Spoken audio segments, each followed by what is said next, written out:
biscuits. I'm gonna put on one of my socks because my tootsies are cold, but I thought I would chat with you while I have a moment because it is, okay, it's not technically spring yet, but I'm getting in the mood for spring. Now, I posted over on my second channel about homemaking tips for this time of year to kind of begin to usher in spring. And by the way, I love these socks. These are amazing. These are like thigh-high, actual warm, fuzzy socks. They're awesome. I need to buy them in all the other colors. I meant to do that and then I got too busy and forgot. As you can tell from the last couple vlogs, it has been just super chaotic around here. It's just, I haven't had any time to like decompress to myself, to think even a moment. So it's lovely to just have a moment to put on socks. Okay, I probably cut that last bit out. I'm sorry if I flashed anybody. That was not the intention. Oh my god. Just be glad I cut that out. But I thought I would talk a little bit about anxiety and panic attacks. Ooh, those are my special effects for panic attacks. Ooh, same as for ghost season. Just pretend they're different. But this is a I was gonna say time of year. That's not the word I'm looking for. This is a season currently in the world that I think is causing people a lot of anxiety and stress. I was talking to one of my relatives, and they're kind of deciding, do they want to have kids in the next couple of years? Or is the world just too crazy? Should they just not do that? And it's such a tough thing to hear from somebody that they think the world is too chaotic to have children in. Because they really put a lot of thought into it. And I thought, boy, you know, the amount of anxiety you have to feel that way is intense. So I want to talk a little bit about things that I've been doing for my anxiety. So if you're new here, hi, my name is Rose Kelly. I am a very saucy romance writer and burlesque artist, and I also make YouTube videos and post on Instagram. You can check out all my books under RM Kelly. I do a lot of sci-fi romance, so if you like to överraska med space aliens, then my books are for you. But I also, a little bit more than 2 years ago, started suffering from full-blown panic attacks where you think you're gonna die. And it stemmed from I got really sick and I had a bunch of medical stuff come up.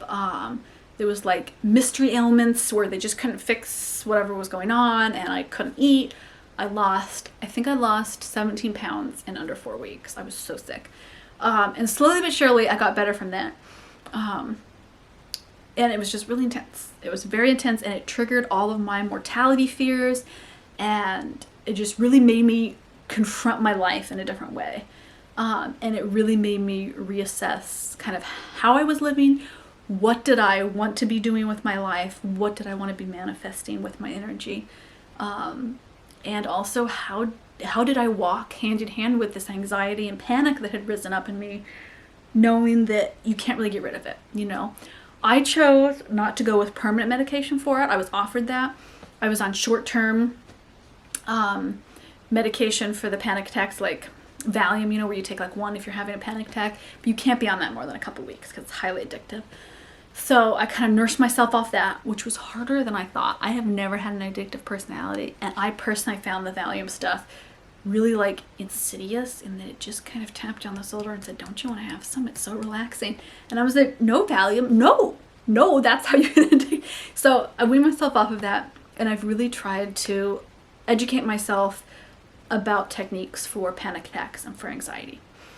So currently what I take as needed is CBD oil, 1,000 milligram. I take Hawthorn tincture. Sometimes I take a skull cap, that was so hard to say, tincture, that I get from a local herbalist shop here in the Pacific Northwest. It kind of depends if I can get that. It's been hard to get tinctures of late. I'm not sure why. Probably crazy pandemic stuff for all I know. And I would say always discuss anxiety and panic with your doctor. Like, never be afraid. I made an appointment when I was dealing with all this other health stuff to come in and say, like, listen, I'm having severe anxiety. And I had to force my way in those 2+ years ago to the doctor's office and be like, I need to be seen for this. Give me the paperwork, you know. And they were like, okay, here, take this. paper that, you know, you fill it out and you kind of tell them how anxious you are. And I was like off the chart. Like my doctor came in and went, whoa, you weren't making this up. And I said, no, like, you know, I feel like I'm going to crawl out of my body.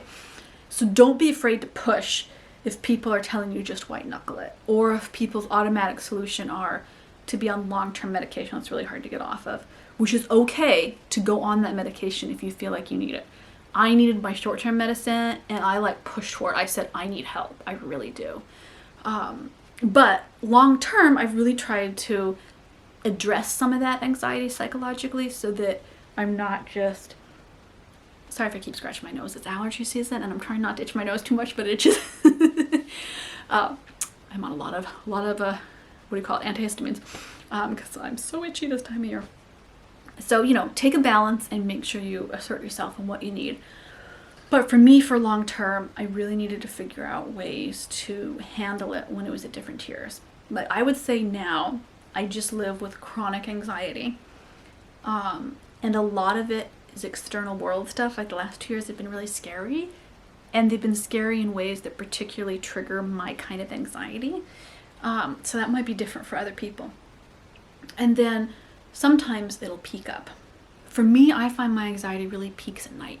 When it gets dark, and you know, I'm in the Seattle area, it gets dark really early.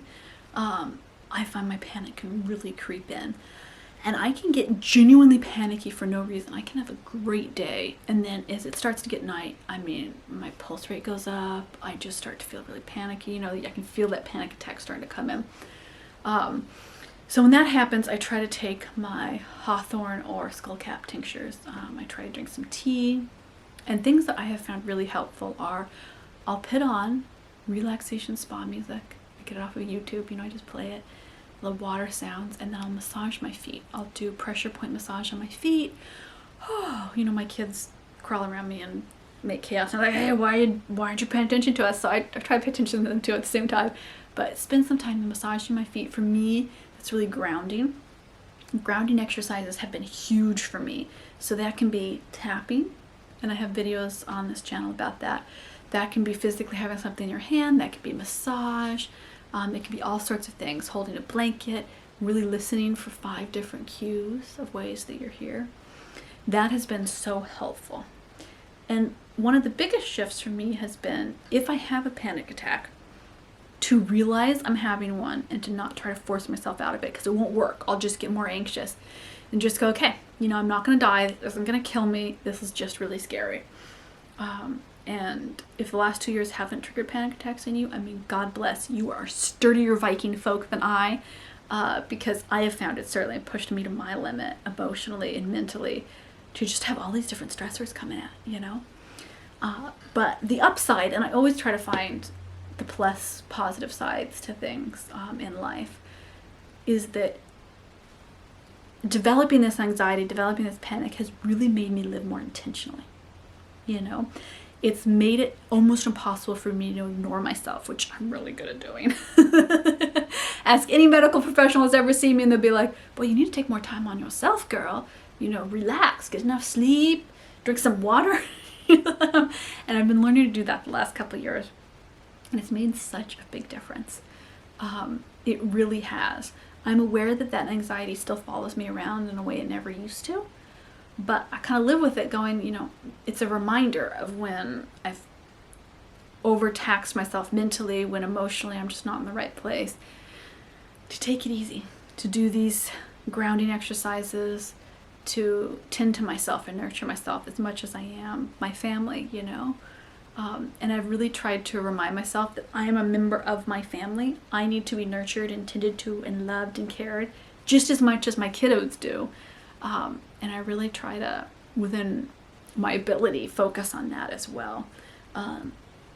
You know, at night, if I'm feeling really anxious and I've gotten both kids to sleep, I will put on something really comforting. Comforting shows, huge tip that nobody had recommended to me. If you have a nighttime anxiety, shows that you know that you need to, that are comforting for you, and that can vary greatly what's comforting to people, but something that's comforting for you that doesn't have anything unexpected, huge difference. It really helps me just be calm in the evenings, you know, because boy, I don't know what it is about nighttime, but that sure brings out my anxiety. And to just be aware of that, you know, be aware of our bodies and our minds and how connected they are to when we have quiet time. If our anxiety is coming up, you know, what are we not listening to when we're busy, right? It's a wild time to be alive. This is a wild ride. We are on the loop-de-pot of the roller coaster of life, and we're all waiting for like just a nice slow dip, just like, ooh, a little crest up. We're waiting for that point. And we're like, we've been on the loop-de-loop part a little too long. Alrighty, biscuits. If you would love to see some of my burlesque, fabulous self-care content, we have an entire fun page over on Patreon where I post a ton of content every month. I do quizzes, live chats, photos, and videos for all the different tiers on there. They're totally exclusive and unique. All about physical, mental, spiritual, and homemaking self-care, and it's so much fun over there. So you're welcome to join. I will see you in the next video where I hope you will feel calm and happy. If you are going through anxiety, take a breath. I guarantee you, you are not alone. The more I've opened up about my anxiety, the more people that have contacted me to say, oh my goodness, this is exactly what they're experiencing, you know, this is totally what I feel. It's amazing. We are all in this boat together, floating along, trying to figure out quite what to do to make ourselves the happiest we can be. I'll see you in the next video.